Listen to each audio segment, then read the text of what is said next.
Hey Canyon View, it's great to be doing the midweek devotion this week, and just to recapture what happened on Sunday. And this week was on family, and I really wanted to get back to the original family, what God intended, and that was Adam and Eve here in the garden. And God created all these things, and he said when he made man, he said that he wanted to bless them, he wanted them to be fruitful, to multiply, and to have dominion over all areas. And God's heart is always to bless the family. And so what happens by chapter 3 is that the snake comes into the garden and he deceives them, and he always challenges us as family members. And it doesn't matter if you're married, if you have kids, if you're widowed, or if you are single right now, we all belong to a family. And he says, did God really say that you can't eat of this? And then what it says that Eve took the fruit and she ate of it because it looked good and tasted good. And it was appealing to her, and she took it and she handed it to Adam, and he took it. And then it says in verse 7, which is really interesting, it says, at that moment, once they took a bite of this, he said their eyes were open. And it said then they were full of shame because of their nakedness.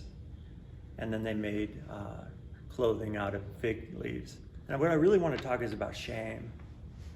And it's shame, the definition of shame is that an overwhelming feeling of humiliation or great distress over a conscious decision that you've made. And my experience has been that so many families are riddled with shame, and they don't know what to do with it. And our natural inclination is to cover up.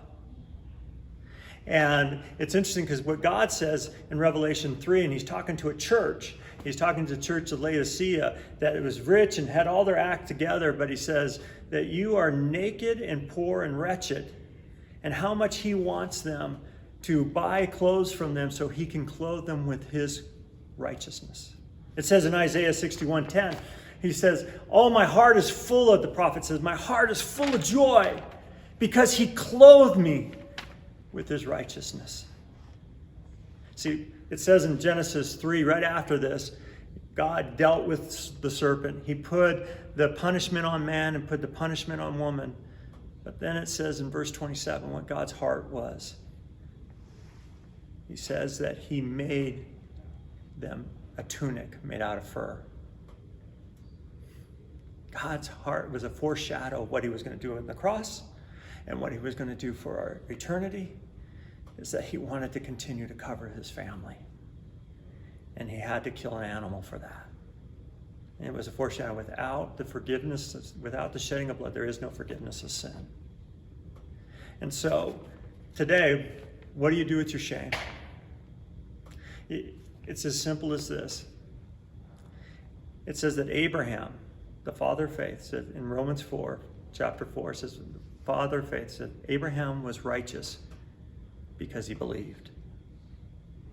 And so I'm just asking you to put your faith in what Jesus did on the cross. Give him your shame, and he exchanges it for his righteousness. And so here's a couple questions for you guys to ponder today. One is, have you seen shame in your family or in your life? And maybe it might be generation, maybe your grandfather, your father, your mother, your brother, your sister. And what did you do about it? And number 2, if you're so bold, if you're willing to share with your group, when did you have your shame exchanged for his righteousness? And what did that look like, and what did it feel like? We love you, Canyon View. Thank you for joining us today, and we'll see you on Sunday. God bless.